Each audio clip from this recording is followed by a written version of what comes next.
Paris, au mois d'août. Les Parisiens sont partis en vacances. La capitale laisse donc place aux touristes, mais les pickpockets en profitent pour piquer des objets dans les sacs avec leur propre technique. Nous avons suivi nos deux agents de police Sofiane et Bruno avec Daniel Gildas, Pierre Chénet et Philippe Brugnon.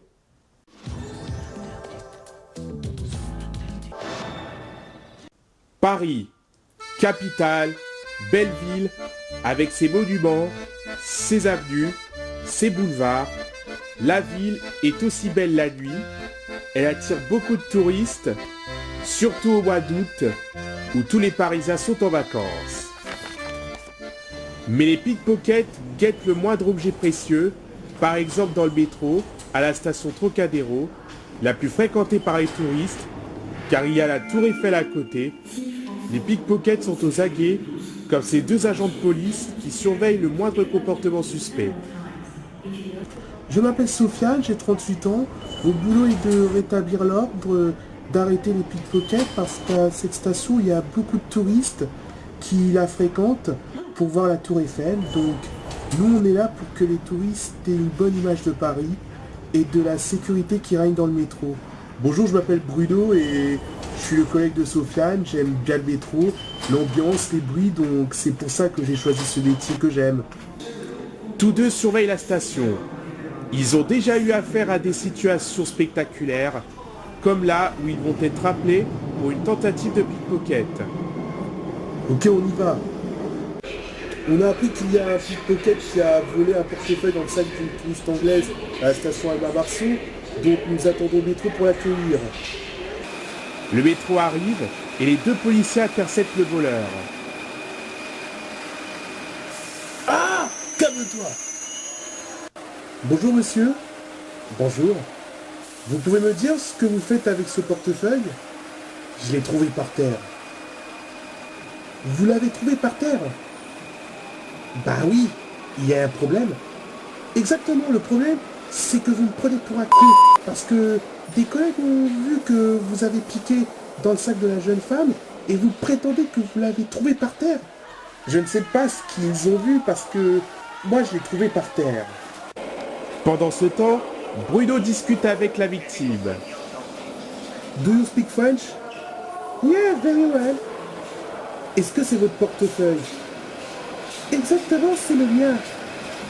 Le pickpocket continue à mener Bruno en bateau.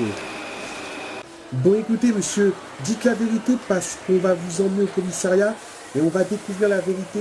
Donc arrêtez de nous prendre pour des andouilles et tout ira bien pour vous. Mais si vous camouflez derrière votre mensonge, le juge ne va pas être favorable, car non seulement un vol à l'arraché, ça risque de coûter bonbon, mais en plus, pour dire des bêtises aux représentants de l'ordre, ça va être encore pire. L'homme finit par avouer ses actes. Il habite à Ajaccio. Il affirme avoir volé le portefeuille pour se payer les déridos pour cacher ses volets. Le voleur sera conduit au commissariat. Il s'en sort avec un rappel à la loi et un jour de prison avec sursis. Depuis le 14 mars dernier, lors du vol du sac à main d'Adil Boujin, pas mal de pickpockets ont été arrêtés et la surveillance est élevée. Quelques minutes plus tard, les policiers ont surpris la main dans le sac un pickpocket en train de voler un sac à bijoux se trouvant dans le sac de la victime qui est un homme de 35 ans. Bonjour monsieur, je peux voir vos papiers? L'homme est d'origine de Brest et il va lui aussi manipuler les policiers. Pouvez-vous me dire ce que vous venez de faire? Rien. Bah, on vous a vu prendre quelque chose dans le sac. En fait, je ne voulais pas voler, mais j'ai pris les bijoux par réflexe. C'est-à-dire, bah, je ne voulais pas les voler. J'étais curieux de savoir ce que c'était, mais j'allais les reposer. Si j'ai bien compris, vous avez pris les bijoux par curiosité et vous les aurez rendus si on ne vous a pas arrêté. Exactement. Vous voulez que je vous dise? Vous êtes en train de me prendre pour un con. Vous avez la preuve à l'appui? Bah écoutez, on vous a vu prendre dans le sac qui était ouvert. On peut dire que c'était pas très malin de la part de son usager. Et ce qui me paraît bizarre, c'est que vous n'avez pas cherché à le rattraper pour l'y rendre. J'ai essayé, mais il allait trop vite. Il allait trop vite. Arrêtez votre cinéma, vous vous enfoncez encore plus là. Non, je ne m'enfonce pas, puisque c'est la vérité. L'homme continue ses fables, mais finira par craquer au commissariat. Il risque jusqu'à 3 mois de prison et 3000 € d'amende. Voilà notre métier, on arrive à coincer les coupables sur le fait. Voici le quotidien de Sofiane et Bruno. Ils arrivent à donner une bonne image du métro de Paris grâce à leur courage et à leur dispositif de sécurité. Voilà, si vous voulez revoir ce reportage, vous pouvez toujours vous rendre sur Sisplay dans la rubrique Zone Interdite. C'est ainsi que ce numéro s'achève. La semaine prochaine, vous retrouverez Capital présenté par Emmanuel Chat.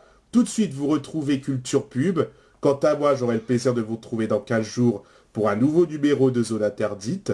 Très bonne fin de soirée, au revoir.